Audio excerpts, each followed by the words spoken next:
Arts College in Chennai City. Chennai College of Arts and Science. OMR Karapakam, Chennai. For more details, www.chennaiartscollege.com. Mega TV நேயர்களுக்கு வணக்கம்.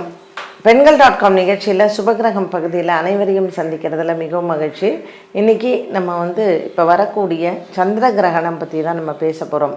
இந்த சந்திர கிரகணம் September மாதம் 7ஆம் தேதி பௌர்ணமி. ஸோ அந்த பௌர்ணமி அன்று இரவு 9:57க்கு இந்த சந்திர கிரகணம் ஆரம்பமாகுது. இது எப்போ முடியறது அப்படின்னு பார்த்தீங்கன்னா 8ஆம் தேதி அதிகாலை 1:27. ஸோ இது the longest eclipse of the year அப்படின்னு சொல்கிறோம். இதை பிளட் மூன் அப்படின்னும் சொல்கிறோம். இது எப்போமாவது ஒரு வாட்டி தான் இந்த மாதிரி ஒரு அதிக நேரமான ஒரு கிரகணம் வரும். ஸோ இந்த கிரகணம் சதயம் நட்சத்திரத்தில் அன்றைக்கி சந்திரன் சஞ்சாரம் செய்கிறார். கும்பராசியில் சந்திரன் ராகுவோடு இருக்கார். சிம்ம ராசியில் சூரியன் கேதுவோடு இருக்கார். ஸோ இது என்ன சொல்லுவோம்னா ராகு கிரகஸ்து சந்திர கிரகணம் அப்படின்னு சொல்கிறோம். ஸோ ராகுவுக்கு தான் அன்றைக்கி அதிகமான முக்கியத்துவம். ஸோ ராகு கும்பராசியில் இருக்கார், சந்திரனோடு சேர்ந்துருக்காரு. இந்த சந்திர கிரகணத்தினுடைய தாற்பயம் என்ன அப்படின்னு கேட்டால், ஸ்வர்பானு அப்படின்னு ஒரு அரக்கன் இருந்தான். அவன் தேவர்களை போன்று வேடம் பூண்டு அந்த ஸ்வர்பானு என்ன பண்ணுறான், தேவர்களோடு சேர்ந்து அமிர்தம் சாப்பிடணும், தனக்கும் அழிவு அதாவது இறப்பு என்பதே வரக்கூடாது அப்படின்னு சொல்லிட்டு உட்கார்ந்துருக்கும் பொழுது சூரியனும் சந்திரனும் பக்கத்தில் உட்கார்ந்துருக்காங்க.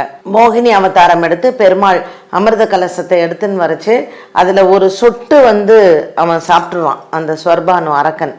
அப்போ சூரியனும் சந்திரனும் பெருமாள்கிட்ட, மோகினி அவதாரம் எடுத்த பெருமாள்கிட்ட சொல்கிறான், இவன் அசுரன், இவன் தேவர் கிடையாது, தேவர்களுக்கு மட்டும்தான் அமிர்தத்தை கொடுக்கணுமே தவிர அசுரர்களுக்கு இல்லை. அப்படிங்கும் பொழுது பெருமாள் என்ன பண்ணுறார், தன்னுடைய சக்கரத்தை பிரயோகம் பண்ணி அவனுடைய மனிதன் உடம்பில் அந்த அசுர இதை வந்துடுறது அவனுக்கு உடம்பு அப்படியே தலையை அவர் அறுத்துடுறார். ஸோ உடம்பு பாதி தலை பாதி, உடம்பும் தலையும் தனித்தனியாக இருக்கக்கூடிய ஸ்வர்பானு பெருமாள்கிட்ட மன்னிப்பு கேட்குறான். என்னை எப்படியாவது எனக்கு உயிர் பிச்சை கூட, ஏன்னா அவனுக்கு உயிரும் போகாது, இப்படி தான் கொத்துயிரும் கொலையுருமா இருக்கணும். ஏன்னா அவன் அமிர்தத்தை ஒரு துளி சாப்பிட்டதுனால அவனுக்கு இறப்பு கிடையாது. ஐயோ நான் இப்படி இருக்கேனே, நான் என்ன பண்ணுறது அப்படின்னு கேட்கும் பொழுது, நீ சர்ப்பமாக போ அப்படின்னு சொல்லிடுறார். ஸோ அவனுக்கு சர்ப்ப ரூபத்தை கொடுத்து, தலை மனித தலையும் உடம்பு சர்ப்பத்தினுடைய உடம்பும், அதே போல் அவனுக்கு உடம்பு இருக்கு இல்லையா, ஸோ மனித உடலும் சர்ப்ப தலையும் வந்துடுறது.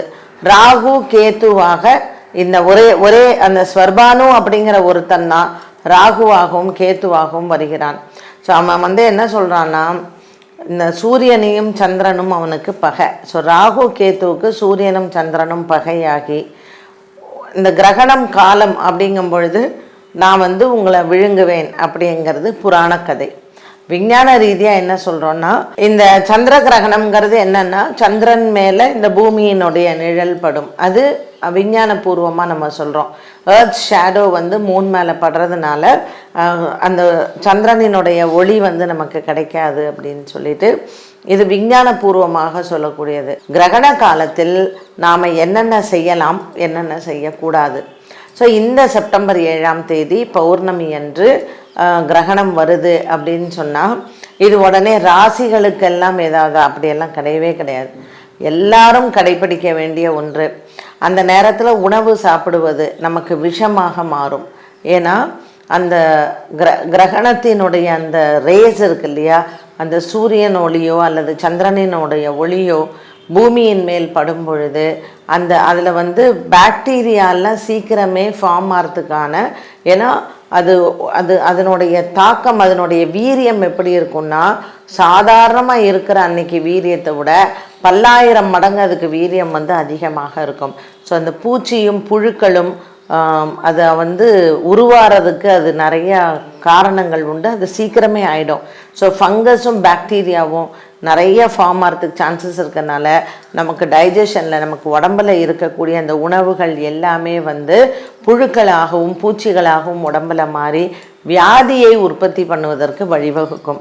அதனால் கிரகணத்தின் பொழுது வயிறு காலியாக இருக்கணும். அதனால் மத்தியானம் 1 மணிக்குள்ளேயே நம்ம சாப்பிட்டு முடிச்சிடணும். ஸோ செய்ய வேண்டியவை, மதியம் 1 மணிக்குள்ளே உணவருந்த வேண்டும். இரண்டாவது, தண்ணி, அது நீர் ஆகாரங்கள், தண்ணி, காஃபி, டீ அந்த மாதிரி ஏதாவதுனா 2 மணிக்குள்ளே நம்ம அந்த ஆகாரத்தை முடித்து கொள்ள வேண்டும்.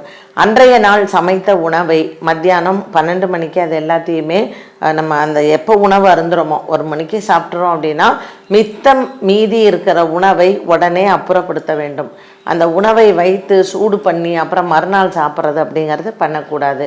ஸோ உணவை நாம் அன்றைய நாளில் சமைத்த உணவை அன்றே சாப்பிட்டு மதியம் 1 மணிக்குள்ளே அது எல்லாத்தையுமே நாம் அப்புறப்படுத்தி ஆக வேண்டும். பாலை காய்ச்சிரும் அப்படின்னா அதை மிச்சம் மீதி வைக்கக்கூடாது. ஸோ தயிர், ஊறுகாய், புளி, இந்த மாதிரி நீர், குடிக்கிற நீர், குடிநீர், இதில் எல்லாத்துலேயும் தர்பை புல்லை போட்டு அதை பாதுகாக்க வேண்டும். இந்த தர்பை புல்லை எல்லாமே நம்ம என்ன பண்ணணும்னா மத்தியானம் 3 மணிக்கே எல்லாத்துலேயும் நம்ம போட்டு வச்சிடணும். நம்ம வீட்டில் இருக்கக்கூடிய சுவாமி ரூமை கூட நம்ம மூடி வச்சிடலாம். ஏன்னா அன்னைக்கு நம்ம சாயந்தரம் விளக்கேற்றுறது, பௌர்ணமி பூஜை பண்ணுறது அந்த நாளில் பண்ண வேண்டாம். மறுநாள் காலையில் நம்ம பௌர்ணமி பூஜை பண்ணிக்கலாம். ஸோ ஜென்ரலி இப்போ இந்த கிரகண காலத்தில் தர்ப்பணங்கள் பண்ணுறது உண்டு. ஸோ இந்த தடவை தர்ப்பணம் பார்த்திங்கன்னா மத்தியில் பண்ணணும்னு சொல்லுவாங்க. எப்பொழுதுமே சூரிய கிரகணம் பிடிக்கிறச்சே பண்ணணும், சந்திர கிரகணம் விடுறச்சே பண்ணணும்.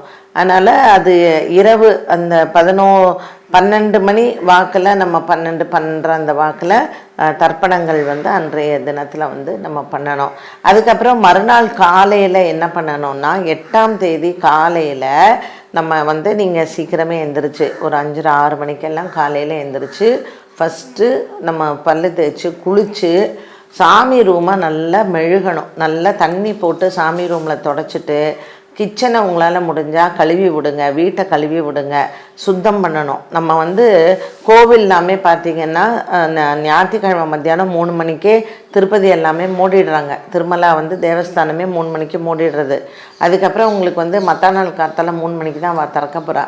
ஸோ நம்மளும் என்ன பண்ணலான்னா அது புண்ணியாவஜனம் பண்ணுறது அப்படின்னு பேர். ஸோ நம்மளும் வீடை எல்லாத்தையும் அலம்பி விட்டுட்டு நல்லா தொடச்சி வீட்டை சுத்தம் பண்ணிவிட்டு அதுக்கப்புறம்தான் அடுப்பையே நம்ம பால் காய்ச்சணும்.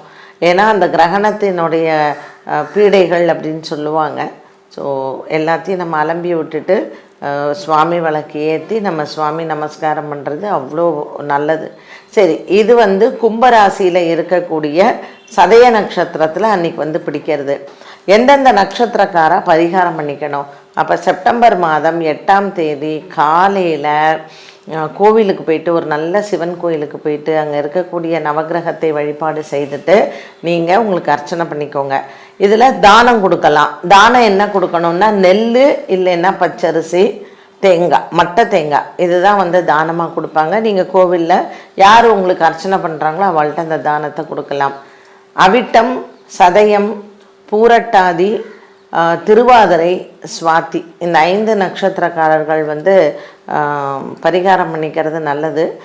ராகுவினுடைய சாரம், ஸோ உங்களுக்கு ராகு தசா நடக்கிறது அப்படின்னா நீங்கள் பண்ணிக்கலாம்.